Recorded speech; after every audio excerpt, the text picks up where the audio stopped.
নমস্কাৰ সকলোকে মই প্ৰাচুৰ্য সকলোকে স্বাগতম জনাইছোঁ ইউনিভাৰ্চিটি গাইড ইউটিউব চেনেললৈ। তো আজি মই আহিছিলোঁ আমাৰ ডিপাৰ্টমেণ্টত আমি বৰ্তমান কম্পিউটাৰ লেবত বহি লৈছোঁ। এতিয়া প্ৰবাল আমাৰ এইবাৰ জুনিয়ৰ আছে। প্ৰবাল বাৰু মোতকৈ আমি এইবাৰ লাষ্ট ইয়েৰ পাছ হ'লোঁ। তো প্ৰবাল এইবাৰ অলমষ্ট আৰু থাৰ্ড ছেমৰ ষ্টুডেণ্ট আৰু ক'ব গ'লে এতিয়া ছেকেণ্ড ছেমৰ পৰীক্ষা দি থাৰ্ড ছেমৰ ষ্টুডেণ্ট। তো এতিয়া প্ৰবালে বহুতখিনি সহায় কৰি আছে ষ্টুডেণ্টক। তো এতিয়া আজি প্ৰবালৰ লগত আলোচনা কৰিম যে কেনেকৈ তোমালোকে ফৰ্ম ফিল আপ কৰা বহুত কনফিউজন হৈ আছা যে ফৰ্ম ফিল আপ কৰি উঠি কি হ'ব কি নহ'ব, কি ছিষ্টেমত form fill up, ST SC OBC তোমালোকৰ কাষ্ট চাৰ্টিফিকেট হওক বা EWS হওক বা ফ্ৰী ৱেইভাৰ হওক বা ইটছ এণ্ড এভৰিথিং তোমালোকে গোটেই বস্তুখিনি আমাৰ এই ভিডিঅ'টোত ভালকৈ চালে পাবা। আৰম্ভণিৰ পৰা শেষলৈকে ভালকৈ ভিডিঅ'টো চাবা আৰু স্পেচিয়েলি গুৱাহাটী ইউনিভাৰ্চিটিৰ বস্তুখিনি ক্লিয়াৰ হৈ যাব তোমালোকৰ। হয়, নমস্কাৰ প্ৰাচুৰ্য দা। আচলতে আমাৰ যিটো ষ্টুডেণ্ট গাইড যিটো পৰিয়াল তাৰ আটাইকেইজন সদস্যকে মই এই হিচাপতে কৃতজ্ঞতা জ্ঞাপন কৰিলোঁ।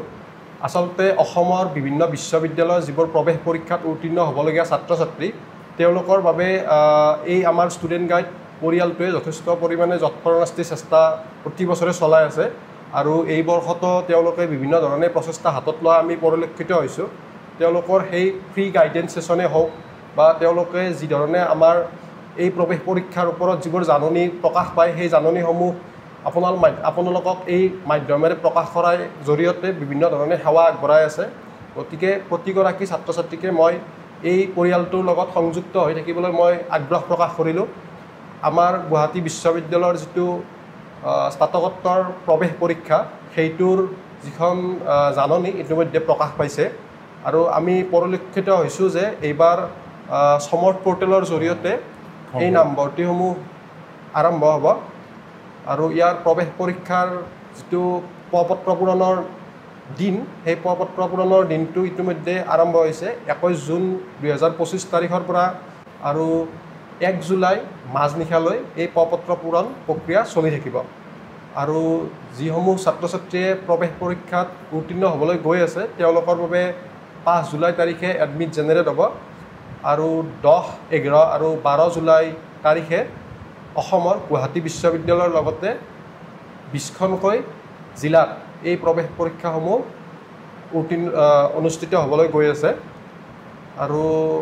ইয়াত আপোনাৰ 5 তাৰিখ আৰু 6 তাৰিখে আমাৰ ট্ৰেডিশ্যনেল আৰু ইণ্টাৰডিচিপ্লিনাৰীৰ নামভৰ্তি হ'ব আৰু আগষ্ট মাহৰ আৰু 7 তাৰিখৰ পৰা নিয়মীয়া পাঠদান আৰম্ভ হ'ব। এতিয়া মানে বহুতে এটা কনফিউজ হৈ আছে তোমাৰ যিহেতু যে সামৰ্থত এবাৰ নতুনকৈ আহিছে তো এতিয়া NCLৰ কথাটো আহি আছে। তো NCLখন লাগিব এইটো আচলতে আমাৰ যিখিনি OBC কেটেগৰীৰ ছাত্ৰ ছাত্ৰী আছে তেওঁলোকৰ বাবে NCLটো খুবেই জৰুৰী। আমাৰ 1 জানুৱাৰী সময়সীমা ধৰি দিছে যে জানুৱাৰী মাহৰ পিছত যিবোৰ NCL বনোৱা হৈছিল সেইবোৰ গৃহীত কৰা হ'ব, অৰ্থাৎ বৈধ হিচাপে তেওঁলোকে স্বীকৃতি পাব। মানে তোমাৰ এতিয়া ক'ব গ'লে যিসকলে তোমাৰ এতিয়া NCL আছে বুলি দি দিছে তাৰপিছত 1 জানুৱাৰী মানে এই বছৰ 2025 1 জানুৱাৰীৰ পিছত 1 জানুৱাৰীৰ পৰা পিছত যিখিনি ছাত্ৰ ছাত্ৰীয়ে NCL বনাইছিল তেওঁলোকৰখিনিয়ে বৈধ হিচাপে মানে পৰ্টেলটোৱে লৈছে। অৰ্থাৎ নামভৰ্তিৰ সময়তো সেইখিনি ষ্টুডেণ্টৰে বৈধ হিচাপে গৃহীত হ'ব। মানে নতুন NCL যিখিনি মানে আপডেটেড আছে তো সেইটো বস্তু তোমালোকে চাবা। এতিয়া দুটা অপশ্যন দিয়া গৈছে, এটা নন NCL আৰু এটা NCL। এতিয়া নন NCL দিলেও মানে NCL বিচাৰি আছে কিন্তু তাতে কেতিয়াবা OBC চাৰ্টিফিকেট দিলেও হয় বুলি বহুতে ভাবে, কিন্তু যিখিনি OBC কেটেগৰীত এপ্লাই কৰিবলগীয়া ষ্টুডেণ্ট আছে তেওঁলোকৰ মোৰ বোধে বৰ্তমান সময়তো বহুতা দিন হাতত আছে। গতিকে তেওঁলোকে NCLখন ততাতৈয়াকৈ বনাই তেওঁলোকৰ প্ৰ-পত্ৰ পূৰণ প্ৰক্ৰিয়াটো সম্পূৰ্ণ কৰিবলৈ মই আহ্বান জনাম। তো যোৱাকালিও মই এজন ষ্টুডেণ্টে মোক ফোন কৰিছিলোঁ যে কি হ'ল NCL আৰু নন NCL দুটা অপশ্যন আছে। তো এতিয়া NCL যদি নাথাকে তেতিয়াহ'লে কিন্তু সেইটো ছিট জেনেৰেলত গুচি যাবগৈ। নন NCL বুলি তোমালোকে দিলেও OBC দিলেও কিন্তু ছিটটো জেনেৰেলত যাবগৈ। তো সেই বস্তুটো ভালকৈ কেয়াৰফুল হ'ব। আৰু যদি এতিয়া এইকেইদিনত যিমান পাৰে NCLটো যদি বনি যায় তেতিয়া বনালা, যদি বনা নাই তেতিয়াহ'লে আৰু জেনেৰেলতে গুচি যাব আৰু। কাৰণ প্ৰৱেশ পৰীক্ষাত সকলোৱে পৰীক্ষাই দিব লাগিব আৰু চিলেবাছটো সকলোৰে বাবে সমানেই হয়। ছিট কিন্তু চবকে এটাই লাগে সেইটো বস্তু। গতিকে তোমালোকে বেছি ডকুমেণ্টৰ পিছত লাগি থকাতকৈ প্ৰৱেশ পৰীক্ষাটোৰ বাবে প্ৰিপাৰেশ্যন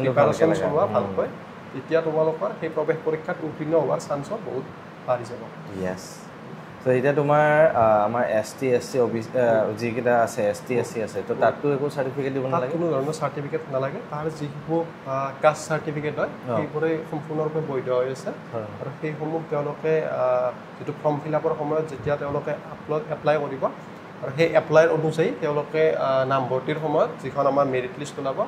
তাত তেওঁলোকে যদি আনৰিজাৰ্ভ কেটেগৰীত নাপায় তেতিয়া তেওঁলোকে এই কেটেগৰী অনুযায়ী তেওঁলোকে নামভৰ্তিৰ সুবিধা লাভ কৰিবলৈ সক্ষম হ'ব আৰু তোমাৰ এতিয়া EWSৰ যদি আহোঁ EWSৰ ষ্টুডেণ্টখিনি বহুত কনফিউজ যে এতিয়া আপডেটেড লাগিব নে মোৰ পুৰণা মানে এক্সপায়াৰ হৈ গৈছে মই আচলতে মানে আমি এটা কথা মানে জানি থোৱা ভাল যিটো আমাৰ ফিনেন্সিয়েল ইয়াৰ সেইটো 1 এপ্ৰিলৰ পৰা ধৰা যায় তো বহুতে ভাবে যে 1 জানুৱাৰীৰ পৰা হোৱাখিনিয়ে আচলতে আপ টু ডেট ডকুমেণ্টছ হয় কিন্তু যিবোৰ ফাইনেন্স ৰিলেটেড ডকুমেণ্টছ হয় সেইবোৰ 1 এপ্ৰিলৰ পৰা ধৰা যায় সচৰাচৰ গতিকে তেওঁলোকে মোৰ বোধে 1 এপ্ৰিলৰ পৰা যিবোৰ পিছত বনোৱা তেওঁলোকে অতি সোনকালে প্ৰায়ৰিটিটো পায় কাৰণ তাৰ আগৰখিনি বহু ডিপাৰ্টমেণ্টে কেঞ্চেলো কৰি দিয়ে বহু ইউনিভাৰ্চিটিয়ে মানে আপডেট নাথাকিলে আপোনাৰ কেঞ্চেল কৰি দিয়া পৰিলক্ষিত হয় গতিকে তেওঁলোকে এতিয়াও সময় আছে 2-3 দিনৰ ভিতৰত যদি তেওঁলোকে সেই ডকুমেণ্টছসমূহ ৰিনিউ কৰি ল'ব পাৰে তেতিয়া তেওঁলোকৰ নামভৰ্তিসমূহ সহজে তেওঁলোকৰ স্থানটো সংৰক্ষণ কৰি ৰখাত সুবিধা হয় যেন মোৰ পৰিলক্ষিত হয় আৰু এতিয়া আমাৰ ফি ৱেইভাৰ্ছৰ বিষয়ে কেনেকৈ কি হ'ব এতিয়া আচলতে এইটোত বহুতো ষ্টুডেণ্টৰ কনফিউজ আছে যে ৰেচন কাৰ্ডৰো এখন নটিচ ওলাইছে আৰু এখন ইনকাম চাৰ্টিফিকেটৰ আগৰ এখন নটিচ আছে আচলতে এইটো তোমালোকক মই ক্লিয়াৰ কৰি দিব খোজোঁ যে যাৰ যাৰ ঘৰত ৰেচন কাৰ্ড আছে তেওঁলোকে কোনো ধৰণৰ ইনকাম চাৰ্টিফিকেট দিব নালাগে তেওঁলোকে নামভৰ্তিৰ বিনামূলীয়াকৈ লাভ কৰিব আৰু তেওঁলোকে ফৰ্ম ফিল আপ যিটো চলি আছে সেই ফৰ্ম ফিল আপৰ সময়ত তেওঁলোকে সেই ৰেচন কাৰ্ডৰ প্ৰতিলিপি এটা আপলোড কৰিলে হ'ল আৰু তাৰ জৰিয়তে তেওঁলোকে নামভৰ্তিটো সম্পূৰ্ণ বিনামূলীয়া ধৰণে পাব আৰু যাৰ যাৰ ৰেচন কাৰ্ড নাই ইনকাম চাৰ্টিফিকেট আছে আমাৰ চৰকাৰৰ নতুন নিয়মাৱলী অনুযায়ী 4 লাখ টকাৰ ভিতৰত যিসকল পৰিয়ালৰ বছৰি আয় হয় তেওঁলোকে ইনকাম চাৰ্টিফিকেট বনাব পাৰিব আৰু তেওঁলোক পৰিয়ালৰ সন্তানে বিনামূলীয়াকৈ নামভৰ্তি পাব এইটো মানে নতুনকৈ এখন নটিফিকেশ্যন মানে 4 লাখ তলত যাৰ ৰেচন কাৰ্ড নাই সেই ষ্টুডেণ্টখিনি 4 লাখ তলত ইনকাম চাৰ্টিফিকেটখন দিলে হ'ল আৰু যাৰ ৰেচন কাৰ্ড আছে ৰেচন কাৰ্ড দিলে হ'ল এতিয়া আৰু এটা কুৱেশ্যন আহে যায় যে ইয়াত ইনকাম চাৰ্টিফিকেটখন ক'ৰ পৰা বনিব ইনকাম চাৰ্টিফিকেটখন যিটো চাৰ্কুল অফিচাৰ আছে চাৰ্কুল অফিচাৰজনে তেওঁলোকক গৃহীত কৰিব অৰ্থাৎ আমি SDC অফিচ বুলিও কওঁ আৰু চাৰ্কুল অফিচ বুলিও কওঁ তাৰ পৰা যিখন ডিষ্ট্ৰিক্ট পৰ্টেলৰ জৰিয়তে হওক বা তেওঁলোকে তাত গৈ কিনেও বনাব পাৰে গতিকে তাৰ পৰা যিবোৰ জাৰি কৰা EWS চাৰ্টিফিকেটে হওক বা ইনকাম চাৰ্টিফিকেটে হওক আছে সেইসমূহ সম্পূৰ্ণৰূপে বৈধ হিচাপে পৰিলক্ষিত হয় ঠিক আছে তো এইটো বস্তু তোমালোকে চাবা ভালকৈ আজিকালিতো গাঁওবুঢ়া দি বনিলেতো নহ'ব গাঁওবুঢ়াৰ জৰিয়তে যিবোৰ ইনকাম চাৰ্টিফিকেট বনাইছে সেইবোৰ এতিয়া বৰ্তমান সময়ত ভেলিডিটি নথকা যেন পৰিলক্ষিত হয় কাৰণ বৰ্তমান সময়ত যিবোৰ SDC অফিচৰ জৰিয়তে হওক বা চাৰ্কুল অফিচৰ জৰিয়তে হওক এইবোৰ ইনকাম চাৰ্টিফিকেটে গৃহীত হৈ আছে অ'কে তো তোমালোকে এইখিনি বস্তু অলপ কেয়াৰফুলি বস্তুবিলাক চাবা নহ'লে মানে পিছতকৈ প্ৰব্লেম হ'ব তোমালোকৰ এতিয়া আৰু মই মানে ছাত্ৰ ছাত্ৰীসকলৰ জ্ঞাতাৰ্থে এইটো কথা জনাওঁ যে তোমালোকে মানে বেছি ডকুমেণ্টৰ পিছত দৌৰি নাথাকিবা মানে ডকুমেণ্টটো হৈ যাব কিন্তু তোমালোকে বৰ্তমান সময়ত তোমালোকৰ লক্ষ্য হৈছে প্ৰৱেশ পৰীক্ষাটোত উত্তীৰ্ণ হোৱা তো তোমালোকে প্ৰৱেশ পৰীক্ষাত উত্তীৰ্ণ হ'বলৈ তোমালোকে যিমানখিনি চিলেবাছ কভাৰ কৰিব লাগে সেইখিনি কভাৰ কৰা আৰু আমাৰ দাদাহঁতে যেনেধৰণে সহায় কৰি আছে বা আমাৰ এটা মোক ভাল লাগে দাদা যে প্ৰৱেশ পৰীক্ষাটো আহিলে যে প্ৰতিটো বিভাগৰ হওক প্ৰতিখন আৱাস নিবাসৰ হওক প্ৰতিগৰাকী জ্যেষ্ঠ ছাত্ৰ ছাত্ৰীয়ে তেওঁলোকৰ যিখিনি নৱাগত আছে তেওঁলোকক সহায় কৰাৰ এটা মানসিকতা লৈ কিনে তেওঁলোকে বিভিন্ন ধৰণে সহায় কৰাৰ মাধ্যম এটা বাছি উলিয়ায় গতিকে তেওঁলোকে সেই ধৰণে সেৱা আগবঢ়াই আছে গতিকে তোমালোকে বিভিন্ন ধৰণে তাৰ পৰা উপকৃত হৈ আছা গতিকে তাৰ পৰা তোমালোকে যিখিনি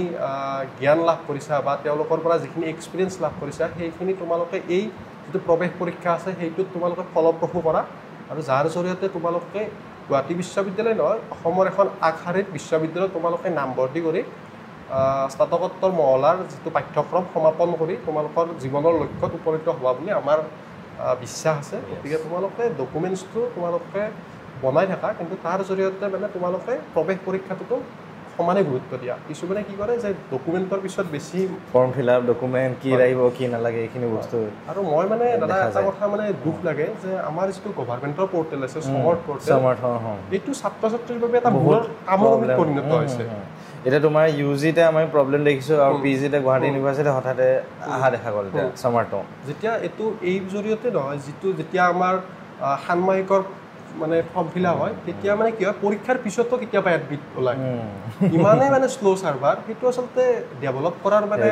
প্ৰয়োজন আছে কাৰণ শিক্ষা বিভাগটো ইমান ব্যয়বহুল এটা বিভাগ তেওঁলোকৰ জৰিয়তে অসমৰ সকলো বিশ্ববিদ্যালয় জড়িত হৈ আছে গতিকে ছাত্ৰ ছাত্ৰীৰ ভৱিষ্যত জড়িত হৈ আছে গতিকে তেওঁলোকে ফৰ্ম ফিল আপৰ নামতে যদি এসপ্তাহ যদি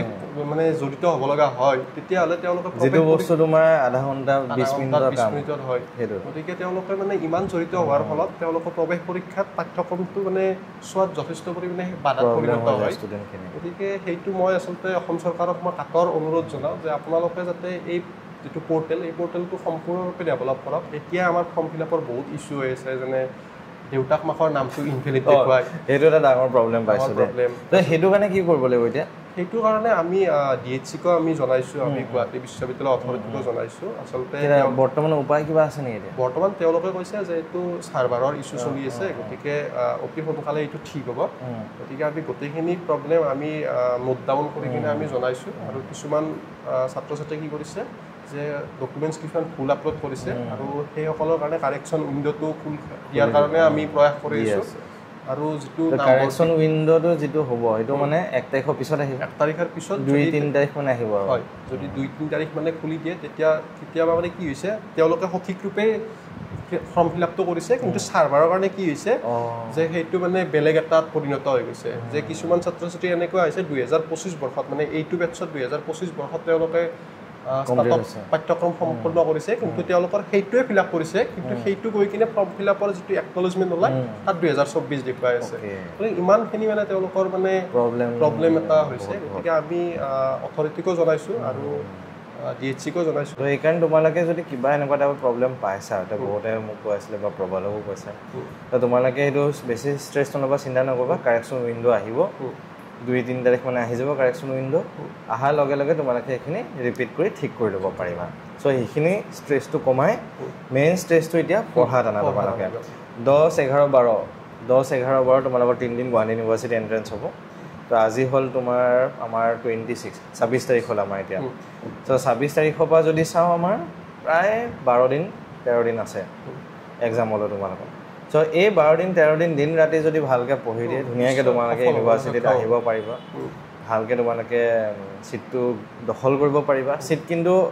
কিমান আছে 50টা আছে 80টা আছে 10টা আছে 20টা আছে ইমান চিন্তা নকৰা ছিট কিন্তু তোমাক এটাই লাগে 10টাও ছিট নালাগে তোমাৰ ফ্ৰেণ্ডকো নালাগে তোমাৰ গাৰ্লফ্ৰেণ্ড বয়ফ্ৰেণ্ড তোমাৰ বেষ্ট ফ্ৰেণ্ড কাকো নালাগে তোমাৰ ছিট অনলি তোমাক ছিট লাগে অনলি এটাই ছিট লাগে সেইটোৱে চিন্তা কৰা এটা ছিট হিচাপে তোমালোকে আগবাঢ়া 10 দিন 12 দিন ভালকৈ প্ৰিপেয়াৰ কৰা ঘৰৰ পৰা ওলাই নাযাবা এনি টাইম পঢ়ি থাকা ধুনীয়াকৈ ইউনিভাৰ্চিটি ছিটটো গ্ৰেপ কৰিব পাৰিবা আমি প্ৰপত্ৰ পূৰণৰ কথা আমি আলোচনা কৰোঁতে মোৰ এটা কথা মনত আহিল যে তোমালোকে যেতিয়া প্ৰপত্ৰ পূৰণ কৰিবা নামভৰ্তিৰ বাবে তেতিয়া তোমালোকে কাইণ্ডলি নটিফিকেশ্যনখন চাই ল'বা এবাৰ কাৰণ 10-11-12 তিনিদিন যেতিয়া পৰীক্ষা অনুষ্ঠিত হ'ব এটা সময়তে বিভিন্ন বিষয়ৰ পৰীক্ষা অনুষ্ঠিত হয় অৰ্থাৎ ৰাতিপুৱাৰ ভাগত ধৰি লোৱা 10টাৰ পৰা ধৰি লোৱা 12টালৈ পৰীক্ষা আছে মই উদাহৰণ দিছোঁ তেতিয়া ধৰি লোৱা কেমেষ্ট্ৰিৰো পৰীক্ষা থাকিব পাৰে ধৰি লোৱা লাইব্ৰেৰী চায়েন্সৰো সেইটো সময়তে পৰীক্ষা থাকিব পাৰে যাতে তোমালোকে একেলগে মানে কেমেষ্ট্ৰি আৰু ধৰি লোৱা লাইব্ৰেৰী চায়েন্স তোমালোকে ফৰ্মটো ফিল আপ নকৰা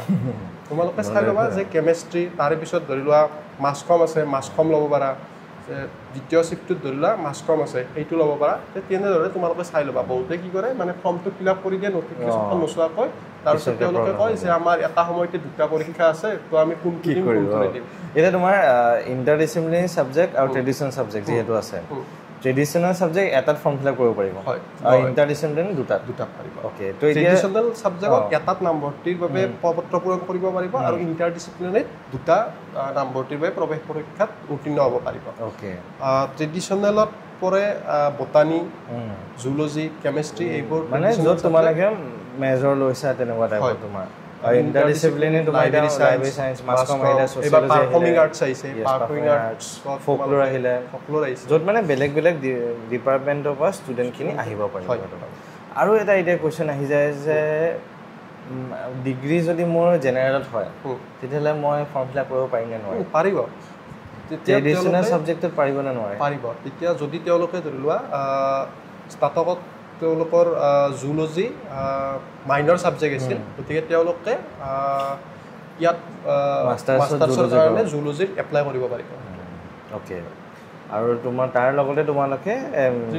ইণ্টাৰডিচিপ্লিনাৰী পাৰিবা খালি মাইনৰটো থাকিব লাগিব ছাবজেক্টটো ন এতিয়া মাইনৰ যদি কাৰোবাৰ হিষ্ট্ৰী আছে হিষ্ট্ৰীত পাৰিব খালি মাইনৰ হিষ্ট্ৰী আছে বুলি পলিটিকেলত যাবলৈ দিগদাৰ হ'ব চাগে কাৰণ যদি তেওঁৰ ধাৰণাটোৱে নাথাকে প্ৰৱেশ পৰীক্ষাত বহিব পাৰিব কিন্তু তেওঁৰ যদি স্নাতক পাঠ্যক্ৰমত একো ধাৰণাই নাথাকে তো তেওঁ কেনেদৰে স্নাতকোত্তৰ পাঠ্যক্ৰমত তেওঁলোকে উত্তীৰ্ণ হ'ব খালি এনেকুৱা টাইপৰো বহুত দেখি মানে আগতেও দেখিছোঁ যে বেলেগ ডিপাৰ্টমেণ্টৰ পৰা আহি কিন্তু বেলেগত মাষ্টাৰ্ছ কৰে ছ'চিয়লজিত কৰে চ' সেইটো কেতিয়াবা কিন্তু অলপমান ডিপাৰ্টমেণ্টৰ ওপৰতো ডিপেণ্ড কৰে যে ডিপাৰ্টমেণ্টে ল'ব নে নলয় তোমালোকক যে ষ্টুডেণ্টজনে মেথছত কৰি পেলাই হিষ্ট্ৰীত মাষ্টাৰ্ছ কৰিব আহিছে তো কেতিয়াবা ডিপাৰ্টমেণ্টৰ ওপৰত ডিপেণ্ড কৰে তো সেইখিনি বিষয়ে ইমান বিশেষ নগৈ আমি যদি ফৰ্ম ফিল আপটো কৰি দিয়া তোমালোকে ফৰ্ম ফিল আপটো কৰি দিয়া তাৰপিছতকৈ দেখা যাব আৰু সেইটো মাইণ্ডছেটত যোৱা ভালকৈ প্ৰিপেয়াৰ কৰা এতিয়া যিমানখিনি তোমালোকে পাৰা আৰু মেইনকৈ মানে নিজৰ ছাবজেক্টখিনিত যিকেইটাত তোমালোকে ভাল বা যিকেইটাত পাৰা তো সেইকেইটা ফ'কাছ কৰিলে ভাল আৰু তোমালোকৰ বাকী ইণ্টাৰডিচিপ্লিনাৰী ছাবজেক্ট বহুতখিনি আছে চ' তোমালোকে গোটেই ডিটেইলছটো আমাৰ লিংকটো ডেছক্ৰিপশ্যনত দি থৈ দিয়া যাব যিটো আমাৰ প্ৰস্পেক্টাছ দিছে গুৱাহাটী ইউনিভাৰ্চিটিৰ চ' সেইখন দি পেলাই তোমালোকে বস্তুখিনি চাই ক্লিয়াৰ কৰি ল'ব পাৰিবা তো এইবাৰ গুৱাহাটী ইউনিভাৰ্চিটিৰ অভাৰঅল 20টা চেণ্টাৰ আছে যিহেতু তো তোমালোকে নিজৰ নিজৰ জেগাসমূহতো এণ্ট্ৰেঞ্চসমূহ দিব পাৰিবাগৈ অ'কে আচলতে এইটো ভাল পদক্ষেপেই হৈছে আগতে 10টা স্থানত পৰীক্ষাটো অনুষ্ঠিত হৈ আছিল এইবাৰ তাৰ লগত আৰু 10টা সংযুক্ত হৈছে অৰ্থাৎ 20টা স্থানত পৰীক্ষাটো অনুষ্ঠিত হ'ব কাৰণ এজন ছাত্ৰ বা ছাত্ৰীয়ে নিজৰ ঠাইৰ পৰা এখন দূৰ ঠাইলৈ গৈ কিনে পৰীক্ষা দিয়াৰ সেই মানসিকতাটো নাথাকে গতিকে তোমালোকে নটিফিকেশ্যনখন চালে গমেই পাবা যে 20টা স্থানত গুৱাহাটী ডিব্ৰুগড় তেনেকুৱাকৈ আৰু নতুনকৈ বৰপেটা আহিছে বঙাইগাঁও দিছে আৰু এইফালে মেঘালয়ো দিছে এবাৰ চেণ্টাৰ ত্ৰিপুৰাটো দিছে তেনেকৈ ভালেখিনি চেণ্টাৰ তোমালোকৰ কাৰণে দিয়া হৈছে ৱেষ্ট বেংগলতো চেণ্টাৰ এবাৰ দিয়া গৈছে তোমালোকে কেৱল ফৰ্ম ফিল আপ কৰাৰ সময়ত সেই প্ৰিফাৰেঞ্চটো দি ল'বা যে তোমালোকৰ য'ত সুবিধা হয় সেইমতে তোমালোকে প্ৰিফাৰেঞ্চটো দিবা আৰু তাত গৈ কিনে তোমালোকে তেতিয়া পৰীক্ষাটো দিব পাৰিবা তোমালোকৰো তেতিয়া যথেষ্ট পৰিমাণে সময়ো লাঘৱ হ'ব আৰু সেই মানসিকতাটোও থাকিব পৰীক্ষাটো নিজৰ ঘৰত দিলে এটা বেলেগ এটা মানসিকতাও থাকে এতিয়া আমাৰ এক্সামটো যিহেতু 100 কুৱেশ্যন থাকিব বা 100 মাৰ্কছত থাকিব এটা প্ৰশ্ন তোমালোকৰ 1 নম্বৰকৈ থাকিব এটা শুদ্ধ প্ৰশ্নৰ বাবে 1 নম্বৰ আৰু এটা ভুল প্ৰশ্নৰ বাবে 0.25 সেই শুদ্ধ প্ৰশ্নৰ পৰা মাইনাছ যাব তোমালোকৰ নিগেটিভ মাৰ্কছ যিটো আমাৰ হয় সেইটো ঠিক আছে সেইটো কেয়াৰফুল তোমালোকে মানে যেতিয়া সেই OMR ছিটখন ফিল আপ কৰিবা তেতিয়া সতৰ্ক হৈ ল'বা যে নিগেটিভ মাৰ্ক নাই যে নিগেটিভ সেইটো ভাবি নল'বা যে নিগেটিভ মাৰ্ক থকা হিচাপত তোমালোকে প্ৰস্তুত হৈ আহিবা আৰু ফিল আপ কৰোঁতে সেই ধাৰণাটো লৈয়ে তোমালোকে আগবাঢ়িবা যাতে মানে লাষ্টৰ সময়ত কি হয় মানে এনেই অনুমানত দি থকা যায় গতিকে সেই অনুমানত দিয়াকেইটাই তোমালোকৰ টোটেল যিটো নম্বৰ থাকিব তাৰ পৰা বহুখিনিয়ে মাৰ্কছ মানে মাইনাছ কৰি দিয়ে তো সেইটো বস্তু একদম সাৱধান হ'ব তোমালোকে আৰু এতিয়া আমাৰ EC কথা বা তোমাৰ NCC হওক বা এনেকুৱাকৈ চ' সেইখিনিৰ কাৰণে ডকুমেণ্টছ এতিয়া জমা দিব লাগিব কেনেকৈ ক'ত কি জমা দিব ষ্টুডেণ্টজনে NCC কোটাৰ বাবে তেওঁলোকৰ NCC C চাৰ্টিফিকেট যিসকল ছাত্ৰ ছাত্ৰী আছে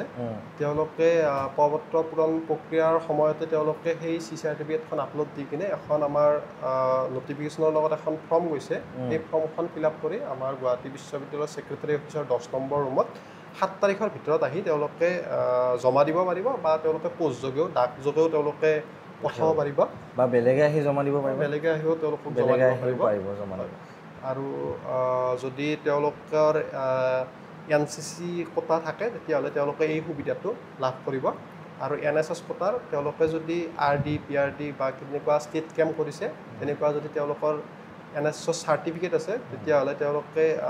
সেই চাৰ্টিফিকেটসমূহ ফৰ্ম ফিল আপ কৰাৰ সময়ত তেওঁলোকে আপলোড কৰি কিনে সেই একেধৰণৰ প্ৰচেষ্টাতে তেওঁলোকে গুৱাহাটী বিশ্ববিদ্যালয়ত আহি কিনে ডাকযোগে হওক বা তেওঁলোকে আহিয়ে হওক বা তেওঁলোকৰ কোনোবা গাৰ্জেন আহি ইয়াত জমা দিব পাৰিব। অ'কে, তো এইখিনি 7 তাৰিখৰ ভিতৰত তোমালোকে কৰিব পাৰিবা। গোটেই ডকুমেণ্টছখিনি ৰেডি কৰি ল'বা আৰু ফৰ্মখন ফিল আপ কৰি পেলাই নিজে নাহিলে বেলেগক দি হ'লেও তোমালোকে 7 তাৰিখৰ ভিতৰত জমা দিব পাৰিবা। আৰু ইচিগোটা আছে, ইচিগোটাত ধৰি লওক আমাৰ AIO চাৰ্টিফিকেট বা নেশ্যনেল ইণ্টাৰনেশ্যনেল কিবা তেনেকুৱা যদি চাৰ্টিফিকেট তেওঁলোকে লাভ কৰিছে, গতিকে তেওঁলোকে সেইসমূহ চাৰ্টিফিকেট ফৰ্ম ফিল আপ কৰাৰ সময়তে তেওঁলোকে ইচি অপশ্যনটোত ক্লিক কৰি তেওঁলোকে এইসমূহ চাৰ্টিফিকেট আপলোড কৰি কিনে সেই একেধৰণৰ প্ৰচেষ্টাই তেওঁলোকে গুৱাহাটী বিশ্ববিদ্যালয়ৰ আমাৰ যিটো ছেক্ৰেটাৰী অফিচ আছে তাত আহি কিনে তেওঁলোকে 7 তাৰিখৰ ভিতৰত জমা দিব পাৰিব। আৰু তেতিয়া তেওঁলোকৰ যদি সেই ইচিগোটাত আসনটো সংৰক্ষিত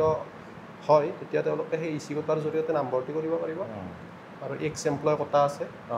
গুৱাহাটী বিশ্ববিদ্যালয়ৰ যদি কোনোবা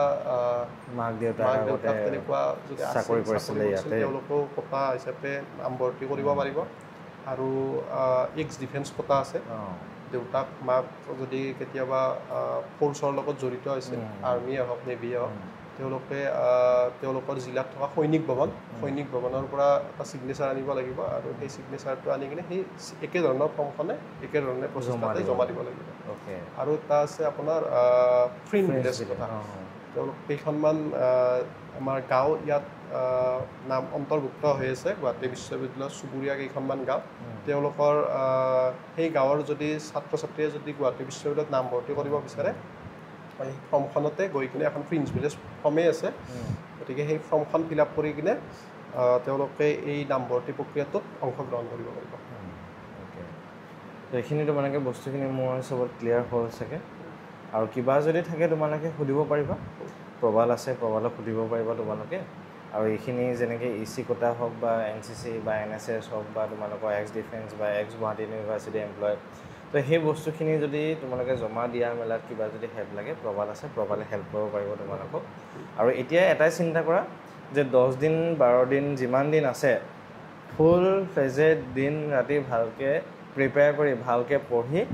ছিটটো দখল কৰিব চেষ্টা কৰা তোমালোকে, ঠিক আছে? আৰু ছিটটো যেনেকৈ হওক তোমালোকে ল'বলৈ চেষ্টা কৰাৰ পৰা। আৰু আমি ষ্টুডেণ্ট গাইড এই মাধ্যমৰ জৰিয়তে আমি প্ৰতিগৰাকী ছাত্ৰ ছাত্ৰীকে আমি আগতীয়াকৈ শুভেচ্ছা জ্ঞাপন কৰিলোঁ, যাতে তোমালোকে এই মনত পুহি ৰখা আশাটো ফলপ্ৰসূ হয়। আৰু তোমালোকে গুৱাহাটী বিশ্ববিদ্যালয়তে হওক বা অসমৰ এখন আগৰণুৱা বিশ্ববিদ্যালয়ত নামভৰ্তি কৰি তোমালোকৰ স্নাতকোত্তৰ পাঠ্যক্ৰম সম্পূৰ্ণ কৰি তোমালোকে জীৱনে যিদৰে আগুৱাই নিয়ে